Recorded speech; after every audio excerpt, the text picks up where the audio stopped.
ci présentation bi. mais lu ci ëpp daanaka sax moom mooy sumb suñu waxtaan laataa ñu tàbbi ci wàllum politique d'abord à l'université Cheikh Anta Diop de Dakar manifestation yi ak cette fois-ci. lu ñu ne moom moo sabab li ni mel. en tant que ancien boo xamante ni ci amical moom nga nekkoon nan nga ko jàngatee parce que ñu bari dañ ne ak lu lees mëntu wax. am na différence est-ce que même gis-gis boobu moom nga partagé. waaw question bu am solo la Babacar mais balaa may tàmbali tontu question bi. dafa am benn leeral bi nga xam ne dama ko bëgg a andi. mooy ci ñi nga xamante ni dañoo bëgg a profité ci situation bi ngir jéem a discréditer ki nga xamante ni mooy le premier ministre Ousmane Sonko. dafa am ñoo xamante ni situation bi dafa am rek ñu bëgg a buruxlu waaye ci guddi ñu toll tey amul ku gën a weg étudiants yi. amul ku gën a fonk étudiants yi amul ku gën a taxaw ngir situation étudiants yi soppeeku. te loolu li koy waral mooy le terrain sur le plan technique. d'accord tey boo duggee université Cheikh Anta Diop Babacar. oui. Et sous la gestion de l'actuel directeur du COUD. mais aussi sous la gestion de l'actuel recteur bi nga xamante ni ñoom ñëpp ils sont des éléments de la faculté de lettres et sciences humaines. Aujourd'hui la gestion de l'université mun nañ ne ñaari doomu fac lettres ñoo ko porté. Babacar étudiants yi mun nañoo seede ni. ñoom seen bopp ba ñu joxee Abdourahmane Diouf université Cheikh Anta Diop. diggante avril. Comment dirais-je mars 2024 ba septembre 2025 ba ni Daouda Ngom di ñëwee aussi di jël ministère de l'enseignement supérieur diggante comment dirais-je avril 2025 ba septembre 2025 ba jëmmi tey jii pour la première fois ci histoire pédagogique bu université ñu stabiliser la question des bourses. la question des bourses. stabiliser ko mooy maanaam tey moment bi may wax yow nii. moment bi may wax maanaam li coow li di bëri. waaw amul étudiant bu fayeekuwul. bourse bi nga xamante ni da nga am sa bourse amul étudiant bu fayeekuwul boo jógee foofu Babacar li nga xamante ni tey moom mooy les œuvres sociales te dafa am solo lu tax ma ne dafa am solo ñu taxaw ci loolu pour wane li nga xamante ni ba premier ministre àggee ñu dénk ko nguur gi ñu dénk ko gouvernement bi lu mu njëkk def ci préoccupation mu bokk na comment stabiliser la question de l'université. d'accord bokk na ci tey au-delà d'avoir stabilisé la question des bourses. oui. ci améliorer les conditions d'études nañu xool la rentrée 2024. 2025. étudiants yi nga xamante ne ñoom ñoo fréquenter le pavillon A étudiants yi nga xamante ne ñoom ñoo fréquenter le pavillon JKLM étudiants yi nga xam ne ñoo doon fréquenter le pavillon F doon fréquenter le pavillon B et le pavillon D ba ñu ñibbisee ils ont trouvé des travaux yoo xamante ne mosuñu xalaat ni dañ ko fa def les toilettes étaient dans des situations exécrables mais loolu lépp soppeeku la restauration bu njëkk ba c'était un choix seul aujourd'hui les choix sont multiples. te Babacar parents yi dafa am lu ñu war a xam. un étudiant lu muy dëkkee étudiant man jaar naa université yow peut-être jaar nga fa xam jaar mais au moins ñun ba ñu ñëwee ñun dañu doon ndékkee 75 francs la ñu doon ndékkee. 75 francs la ñu doon ndékkee doon añee 150 di reeree 150. c'est-à-dire tu avais 375 francs moo loolu doon coûter sa ndékki sa añ sa reer. d'accord aujourd'hui l'étudiant bu ndékkee 50 francs lay ndékkee fukki dërëm. te bu ndëkkee fukki dërëm xam nga ñaata état bi di fay pour ndëkkeem. pour mën ko compenser. état mu ngi fay 350 francs parce que 400 francs la teg état bi lañ koy jaayee tëggee. moom la ciy teg. añ bi ñu ngi nekk diggante 945 ak 1050 restaurant bu gën a cher biir université Argentine la 1050 francs la añ bi 1050 francs 45 francs mooy différence entre moom ak ñeneen ñi 1050 francs boobu noonu étudiant bi day ndëkkee day añee 100 francs reeree 100 francs état bi mu ngi fay la différence de 900 et quelques francs donc gis nga loolu yëpp état bi dafa ñëw. PM ñëw joxe ci ay instructions pour que ñu stabiliser loolu mu dem Babacar faju waaw c'est important université ba ñu fa nekkee ñun service médical bi benn niveau kese la woon benn bâtiment la woon da ngay dugg service yëpp ci suuf la nekk tout était presque au besoin maanaam lu bëree fa manqué woon. d'accord tey c'est un R+3 étudiant bi dafay ophtalmo dermato gynéco pour les femmes li dem ci rajo comment dire ECG tous les services sont réunis. Et c'est un R+3 avec des matériels de dernière génération qui ont été livrés à la rentrée 2025-2026. L'étudiant paye 50 francs. Qu'est-ce lay fay pour dugg am accès à tous ces services. Donc dama bëggoon fàttali loolu. indi ko ba pare fàttali aussi li nga xamante ne moom mooy le processus de représentativité des étudiants. le processus de représentativité des étudiants. xam nga étudiant nit ñi bu ñu fàtte ne dañuy yaakaar ne ay nit ñu jóg na lii rek di tëñëxi non. ay nit lañ ñoo xamante ni loi décret présidentiel moo leen may tey lu ñu amee muy amical comme syndicat yi nekk ci biir université nekk ci biir corps de travail yi. nu ñu leen reconnaître noonu lañ reconnaître l'amicale des étudiants par rapport à la constitution de 1966 sur comment dirais-je le code des obligations civiles et commerciales. waaw nga jógee foofu noonu 81 Abdou Diouf ba mu ñëwee renforcer ce décret là par rapport à l'université les textes de l'université aussi étudiant bi nga xamante ne ay morom dañ koo fal dénk ko moom day dem assemblée de l'université mooy instance ba gën a mag biir université. waaw assemblée de l'université recteur jiite ko ñëpp bokk ci bu jógee ci loolu day nekk membre. assemblée de faculté mooy mi nga xamante ne faculté bu mu bokk lépp lu ñu fay décider day bokk foofu toog waxtaanee ko. mu jógee foofu ñëw bokk conseil d'administration bu kudd nga xamante ne lépp lu dem ci œuvre sociale dafay bokk foofu waxtaanee ko donc ba état bi ñëwee tamit nee nañ sécuriser loolu ñu bañ fi nekk di jéem a naan amical lañ leen di suspendre ak yooyu mais ñu xool étudiants yi ñu leen di mettre dans un cadre de réflexion dans un cadre d'anticipation voilà aujourd'hui les résultats de l'actuel gouvernement par rapport à ces universités et surtout l'université Cheikh Anta Diop de Dakar. Donc maintenant la situation actuelle pour aborder ko. Les raisons. Dans le cadre des rappels et des bourses. Tout à fait. Ouais. Tout prend départ des réformes de 2014. Des réformes de 2014. 2014. Oui. Sous le ministre de l'enseignement supérieur jamono boobu noonu Mary Teuw Niane actuel directeur de cabinet du président de la République. Oui. Vous savez en 2001. waaw 2001. ba Wade di ñëwee à un moment donné Madior Diouf moo nekkoon ministre de l'enseignement supérieur à partir de 2001 Moustapha Souran jël on a amorcé les réflexions qu'on a appelées les réformes du système LMD. Moustapha Souran nekk ci di si góorgóorlu ba Amadou Tidiane Ba en 2011 Amadou Tidiane Ba c'est un professeur il est de Sédhiou. ñu ñëw ñu def ci ak moom waxtaan. ñu taxaw ñu ne ñun en tant qu'étudiant jamono jooju noonu. waaw Sénégal remplirul conditions yu mën a tax système LMD bi taxaw. mais ci ngay aussi comprendre aujourd'hui l'attitude de l'actuel gouvernement parce que PM yàgg na wax ni Ousmane Sonko yàgg na wax ni. lépp loo xamante ni dafa dem ci bailleurs yi ak partenaires financiers techniques yi bu ñu ñëwee di lëkkaloo ak ñun nañ ci taxaw xool la question du système LMD a été entièrement financée par la Banque mondiale. entièrement financée par la Banque mondiale les réflexions la stratégie la mise en place sur le plan structurel les 2200 enseignants qui ont été formés pour que ñu mun a accompagner le système LMD système LMD bi dafa ñëw fekk université fees dell Babacar le monde comment dire le nombre des professeurs ne pouvait pas satisfaire la demande des étudiants tey pour nga am système LMD dañ leen naan quantum horaire bi dafa war a mat. dañ leen naan crédit yi da nga ko war a valider soit à 42% wala à 60% maanaam 60 yi da nga koy valider. wala da nga am 42 pour jàll. ñu ne la da nga war a am TPE travail personnel de l'étudiant. ñu ne la prof bi dafa war a fexe ba valider def TDM yëpp mais Babacar. tey étudiant bu war a jàll te bari système LMD bi ñëw imposer la sélection.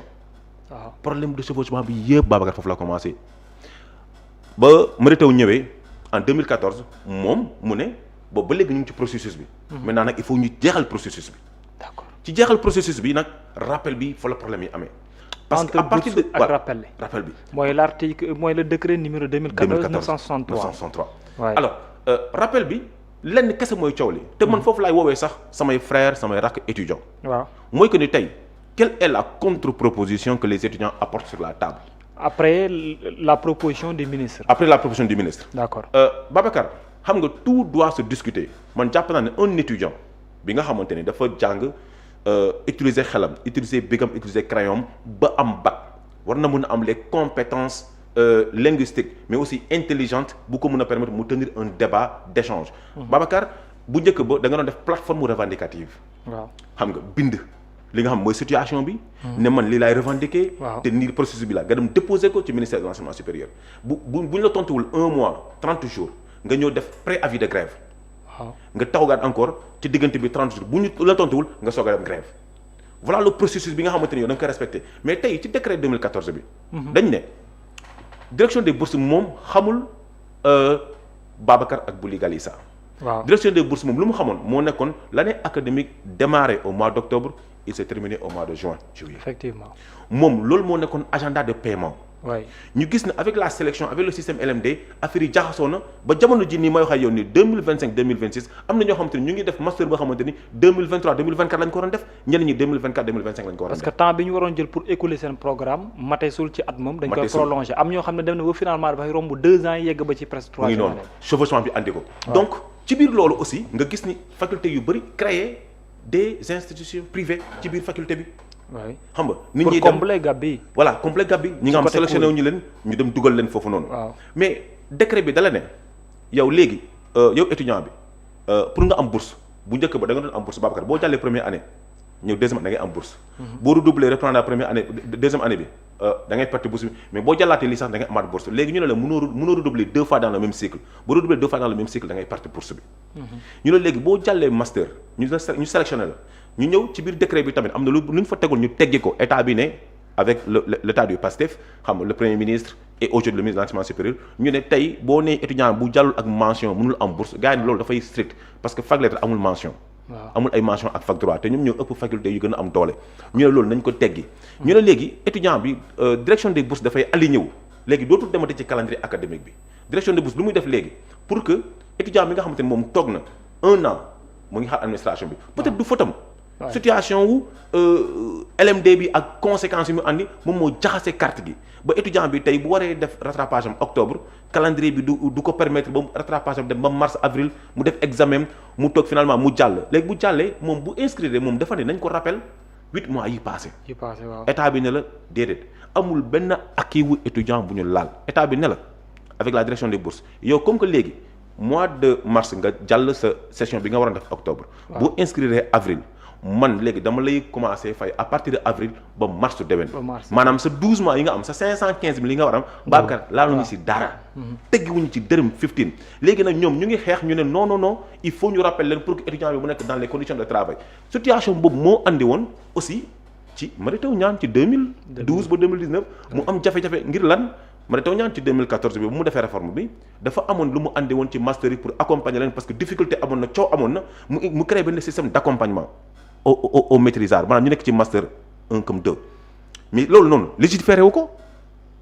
légiféré wu ko basé wu ci benn texte milliards yu ñu ci fay yëpp tey Pastef mën jël engagement ne day ñëw accompagner des étudiants. d'ailleurs Mbacké Lo mi participé ci réforme bi ce qu'il m'a dit hier nee na am na acquis am na loo xam ne acquis la mais encadré wuñ ko ci article ci décret 963. non encadré wuñu ko te léegi xam nga boo xoolee Ablaye Wade. waaw 31 janvier 2001 ba Balla Gaye décédé nga ñëw ci Macky Sall avec comment dirais-je Bassirou Faye xam nga août 2014 ba problème bi amee ba UGB tamit 2018 ba nu Fallou Sène di décédé be chaque gouvernement day def face à des situation bu crise bi taree mu dellu ginnaaw am lu mu jox étudiants yi pour atténuer la situation mais la gestion financière d'un État mënul demee noonu surtout bu dee da ngaa feebar.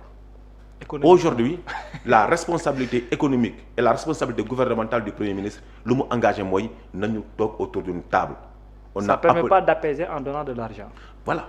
Donc il faut qu'il y ait un dialogue définitif. dafay créer juste un transfert du problème au lendemain wala au surlendemain foo jaar lu mu yàgg-yàgg day dellu siwaat tey bis bu ma wax yow nii nee naa la amul benn étudiant boursier boo xam ne laalul boursam donc on ne peut pas justifier la nuit du dimanche le 8 au lendemain le lundi 9 nit ñi jóg ne dañuy def JST journée sans ticket parce que aussi tey mënoo ndekkee fukki dërëm añee 100 francs ba pare ñu fay bourse yow nga xëy nga ne da ngay lekk sans bourse nga ne da ngay xëy da ngay lekk sans ticket loolu aussi ça appelle à la responsabilité des étudiants gis nañ fi débat boo xamante ni wax dëgg yàlla suñu rakk yi tenir nañ ko ñun tey dañ leen di coacher waxtaan ak ñoom am na yoo xamante ni boo nekkee ci mouvement de revendication nga xam les textes de l'université mais Babacar syndicat enseignant am na au niveau de l'université SAES mu ngi fa xam nga yeneen syndicats ñu ngi fa mais aussi Babacar PATS yi mooy personnel administratif et technique bi am nañu ay syndicats COUD am na ay syndicats mais dañuy am ay revendications dañuy am ay acquis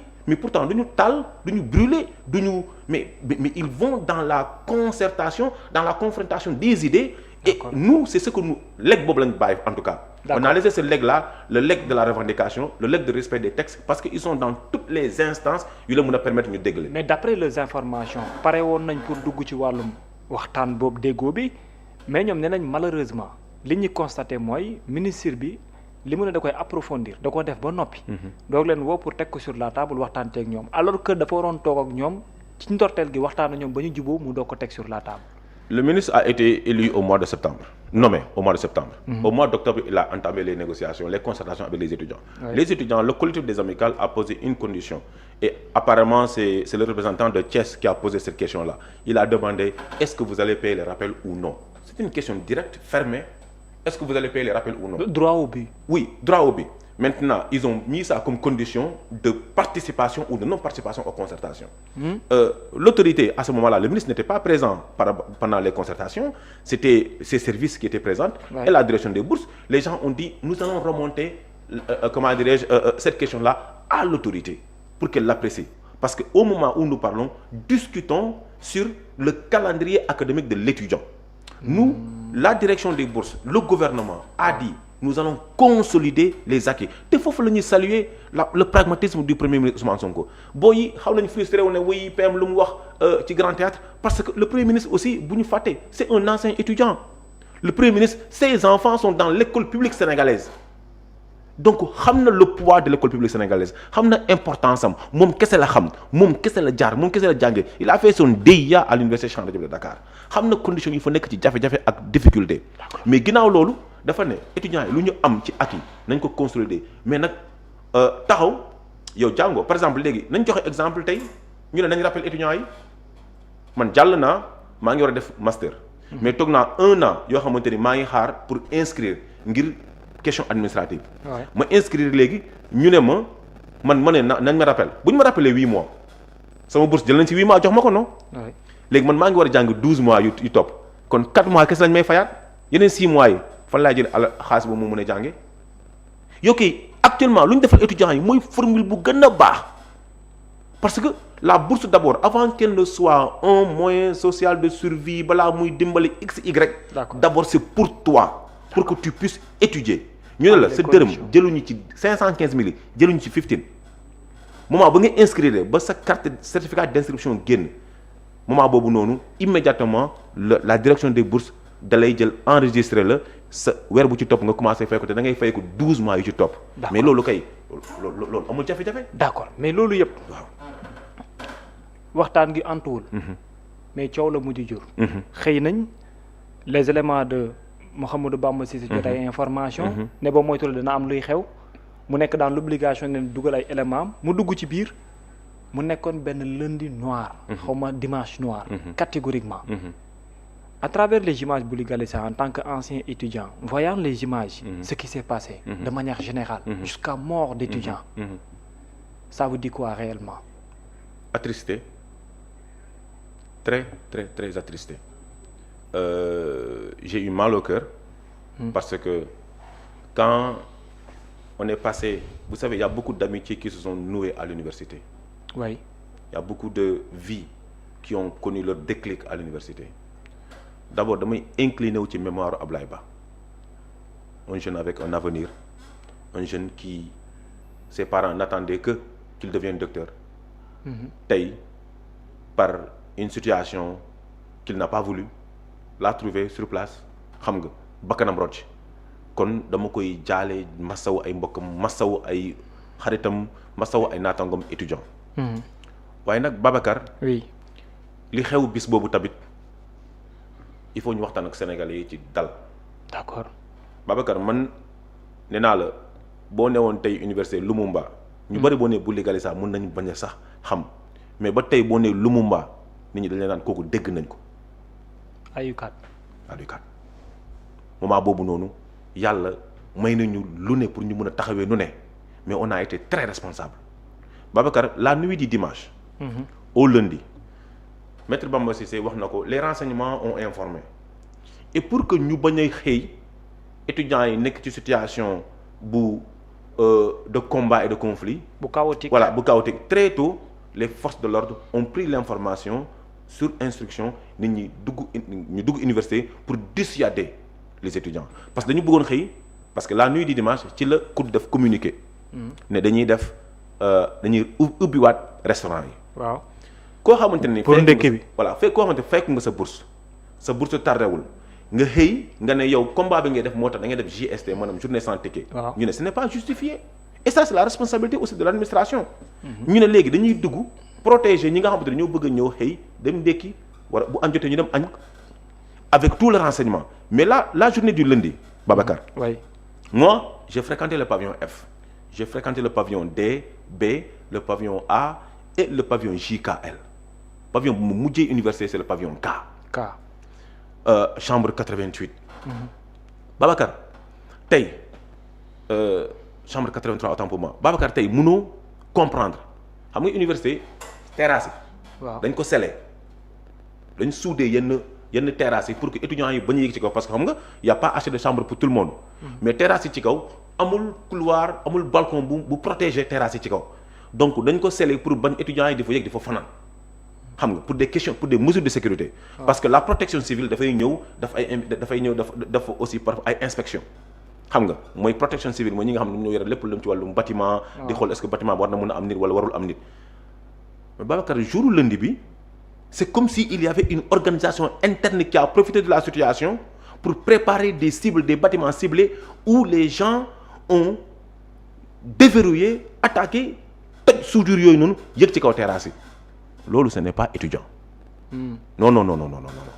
C'est nos frères, c'est nos petites sœurs, nous compatissons avec eux. Ce qui s'est passé, il y a une situation boo xamante ni et les enquêtes vont le prouver. gis nañ tam ay policiers yi dajje ay fenêtres oui et ça nous le condamnons. waay Babacar. jàpp ay benn nit ñetti nit. ça nous le condamnons parce que ni ko ministre de l'enseignement ni ko ministre de l'intérieur waxee. xam nga il n'est pas là pour défendre des impairs. xoolal les responsabilités seront situées. Quand on est dans l'université c'est pour dissuader. ay portes yu ñuy dajji. bien sûr non quand on est dans l'université c'est pour dissuader parce que on a vécu des moments Babacar xoolal ñun ñëpp dund nañu ay psychose biir université gis nga présence policier kese dafay irriter. psychose la xam nga psychose la. 2001 mu ngi fi 2006 mu ngi fi 2008 mu ngi fi chaque génération a vécu des moments de douleur. te loolu waratuñu koo dund. mais xam nga tamit la sécurité et la protection des biens et des matériels moraux des étudiants incombe à l'État. À un moment donné, recteur bi par rapport à la loi des franchises universitaires et des libertés de 1994 il a toute la latitude bu gisee situation moom mu mëntu koo contrôler te ay services de sécurité yu nekk interne mënuñu koo contrôler il a le droit de faire intervenir comme les forces de l'ordre pour que ñu mën a dissuader mais waruñu fa dugg tamit am na image yu bari ñu gis wax dëgg yàlla yooyu moom salué wuñu ko. mais loolu hier la conférence de presse a été une conférence de presse très responsable Maître Bamba il a parlé sans langue de bois loolu le ministre de la justice aussi a pris ses responsabilités les enquêtes seront menées et aussi les égarements ak yenn comportements yi nga xamante ni dóore xam nga dóore non dóore bi loolu on l'a dit xam nga tey ñun wax nañ ko. ci nguur gu mel ni Mouhamadou Bamba Cissé mi ni mu mel ci ak yelleefu doomu aadama. ni mu xamee loi. ci nguur gu Ousmane Sonko parti politique am ñi ci ëpp nekk ay gone. ñuy dund lu mel ni ci biir université. c'est ce qui est inadmissible. mais gis nga tey Babacar xale yi nekk fii nii pas plus tard que sànq rek déggante naa ci ak kenn ci seen i mag nee naa la guddi dimanche bi ak lundi bi dañoo xar suñuy tànku tubay ñun ba démb dañoo xar suñuy tànku tubay parce que la place de l'étudiant ce n'est pas dans les prisons. Ça c'est vrai aussi. La place de l'étudiant c'est dans les amphithéâtres. C'est dans la bibliothèque c'est dans la réflexion c'est dans les débats c'est dans les thèmes c'est dans les thématiques mais aussi responsable leaders yi dañu war a wane loolu. Ils n'ont qu'à aller vers l'écriture, vers la contribution, vers les revendications, vers les plateformes, di ko déposer comme ni leen ko yoon mayee. xam nga ñu xam ne là on a affaire à des étudiants mais on n'a pas affaire à un autre corps wala pour ne pas créer dans le côté péjoratif xam nga. Là c'est là où nous appelons nos frères et nous allons continuer à plaider pour que tey ñoom ñu delloo seen xel ñu bàyyi leen ñu delloo si seen amphithéâtre yi vraiment continuer jàng mais tamit il faut que l'assemblée de l'université et l'assemblée de faculté mën a déterminer yenn yi parce que tamit tey public bi. mënu fa nekk privé bi nit ñëw inscrit dans le privé mën a jiite le public. mais question de légitimité bi. question de légitimité waaw c'est-à-dire il faut que tey ñu toog tamit waxtaan ci loolu xam nga pour des questions vraiment de principe et de transparence parce que le décret 81 ak comment dire le code général de comment dire 66. bu ñëw évolué ba 81 ba ñëw ba 2015 ba ñu defee réforme yi par rapport à la représentativité des étudiants au sein de l'université dinañ jox ay marge de manœuvre yu am solo. D'accord xam nga tey boo amee marge de manœuvre yooyu yëpp wax dëgg yàlla sa kaddu amul fenn foo xamante ni war nga ko fa mën a joytu parce que am nga fi nga xamante ni c'est toutes les instances qui représentent l'État ñu fa nekk ba pare ministre de l'enseignement supérieur impliqué wu ci loolu. kon man jàpp naa ni tey di compatir ci suñu rakk yi. di ne nañu am clémence si ñoom. xam nga ñu toog ak ñoom. waxtaan ak ñoom mais aussi ñoom tamit nañ jël seen responsabilité ku leen rax nañ ko jël seppi ko. Et pour les profils identifiés qui sont déjà en arrestation notamment il y a un